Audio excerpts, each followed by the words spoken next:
इस मनीना टोल के अध्यक्ष मंडल, हमारे पिछले 20 साल से संघर्ष के प्रतीक अखिल भारतीय महासचिव भाई युद्धवीर सिंह, इस रोहतक जिले के कोने कोने से आए किसान भाइयों, माता बहनों, नौजवान साथियों, पत्रकार छायाकार बंधुओं, सबसे पहले तो मैं आप लोगों की इस हौसला अफजाई की तायद करता हूं कि पिछले 8.5 महीने के लगभग पूरी सर्दी चलेगी, पूरी गर्मी चलेगी, बारिश का मौसम जाने लग रहा है। आप लगातार इस ऑक्सीजन दे रहे इस आंदोलन को, इस लड़ाई में अपना योगदान दे रहे हैं, तो मैं भाइयों को मुबारकबाद देता हूं और एक प्रार्थना भी करना चाहता हूं। इस हरियाणा प्रदेश की रीढ़ की हड्डी, या यह कह सकते हैं हर प्रकार के आंदोलन की कामयाबी रोहतक डिस्ट्रिक्ट के भाइयों के बीच में रहती है। मैं ये कहना चाहता हूं, आप इसी प्रकार जितनी ताकत आप लोग लगा रहे, इसमें थोड़ी सी और इजाफा करने की जरूरत है। हम तो बागड़ी आदमी आप लोगों से सीखते हैं।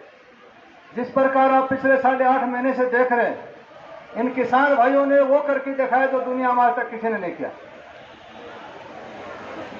जब कोरोना काल के दौरान मोदी जी 3 कानून ले आए, पिछले दरवाजे से इसको रोकने का काम था विपक्ष का, लेकिन कमजोर विपक्ष होने का फायदा उठाया और 3 कानून लाए। इस संविधान को खत्म करने का काम मोदी सरकार ने किया और संविधान को बचाने का काम आप किसान भाइयों ने किया। दूसरी, सरदार पटेल के बाद, सरदार पटेल जी ने देश आजाद होने के बाद 575 रियासतों को एक करने का काम करा, पूरा हिंदुस्तान को एक बनाने का काम किया। उससे भी बढ़ के जाति पाति मजहब धर्म सब क्या को छोड़ के पूरे हिंदुस्तान को एक सुई के नोक में से ताकत को पौने का काम किसान भाइयों ने किया। मैं सौभाग्यशाली हूं कि हर बॉर्डर के ऊपर मुझे जाने का मौका मिला। अगर आप शाहजहांपुर बॉर्डर पर जाएंगे तो वहां मुसलमान भाई ढाबा चलाते हैं, सेवा करते हैं। सिंधु बॉर्डर पर जाएंगे तो पंजाब के भाई सरदार चलाते हैं। टीकरी बॉर्डर पर जाएंगे तो आपकी खापे चलाते हैं। इसलिए तमाम हिंदुस्तान जाति पाति से ऊपर उठने का काम आप लोगों ने किया। एक काम और भी कर दिया, मैं युद्धवीर भाई साहब को बताना चाहता हूं कि आने वाले टाइम में हिंदुस्तान के अंदर राज भी खोल कर इसका फैसला भी आप लोगों ने कर दिया। एक बात जरूर बताना चाहता हूं, इस जाति पाति से ऊपर उठ के इंसान इंसान है, ये कर्म योनि मिली है, कुछ कर्म करने के लिए आए हैं। इससे ऊपर उठ के सरकार फायदा उठाती है जाति पाति फूट का। इसका खामियाजा हमें भुगता भी।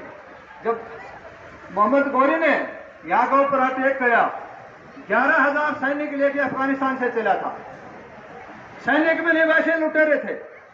और जब दिल्ली के ऊपर अटैक करा तो दिल्ली की संख्या 77,000 थी।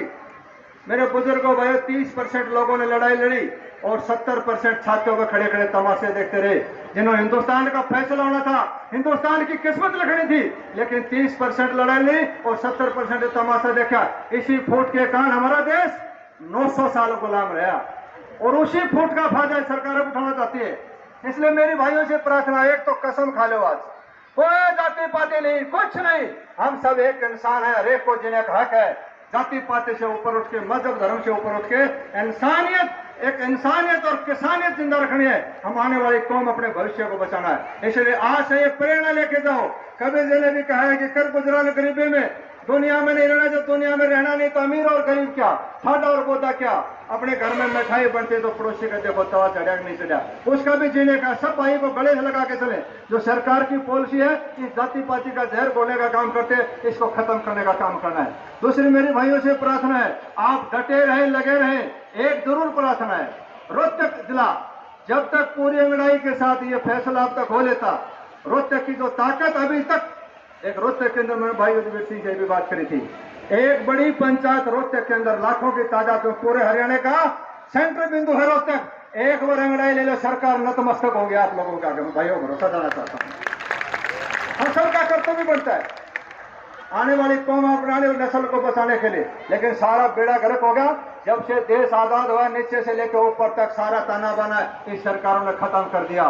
मेरे बुजुर्गों भाई, जिनके हाथ में कमांड आनी चाहिए थी वो आई नहीं। सरदार पटेल जैसे आदमियों की देश की कमांड हाथ में होती, देश का भविष्य कुछ और होता, उसमें वो आगे तो रजवाड़े जिनको बड़े घर बोलते हैं, जिनको मेरे बुजुर्गों भाई जो भाइयों की नाड़ काटते थे अंग्रेजों से मिलकर, टैक्स के रूप में चोरी करके भाइयों को तकलीफ देते थे, वो राजनीति में आगे आगे जिस गरीब जिसके तकलीफ नहीं, जिसको नहीं पता जिसने गरीबी नहीं देखी, गरीब की तकलीफ को नहीं जानता, जिसका चोट लगती है उसको पता है दर्द कितना है। इसलिए उन रजवाड़ों से हटके अगर गरीब आदमी के हाथ में कमांड होती तो इस देश की तस्दीर और तकदीर नहीं होती। एक गरीब घर में पैदा होने वाला प्रधानमंत्री लाल बहादुर शास्त्री बना। मेरे बुजुर्गों भाई जब शरीर छोड़ा उस आदमी का बैंक बैलेंस था 59 रुपया। एक मेंबर के पास भी करोड़ों रुपए मिलता है, लेकिन वो संस्था जो हमारा सिस्टम था नीचे से लेकर तब सब पैसे घर भाग लिए। आज पूरे समाज के अंदर, पूरे देश के अंदर क्रांति मची है। शांति नाम की चीज नहीं है। भाई को भाई काट रहा है, पड़ोसी को पड़ोसी काट रहा है, औलाद माँ बाप को काट रही है, माँ बाप औलाद को काट रही है, सारा समाज बिगड़ गया। इसलिए हमारी जरूरत है पुनः स्थापना करनी है, वही समाज वही सिस्टम।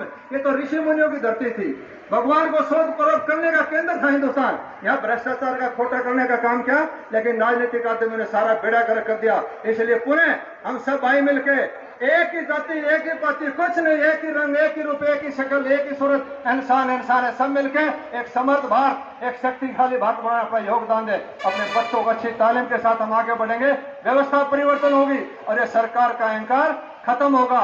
बछेड़ किसी गरीब को रोजेगा, ऊपर वाले ने सुन ली तो दुनिया से खो देगा। इस छोटी 85% छोटी किसानी की बददुआ इस मोदी सरकार को लेके बैठेगी।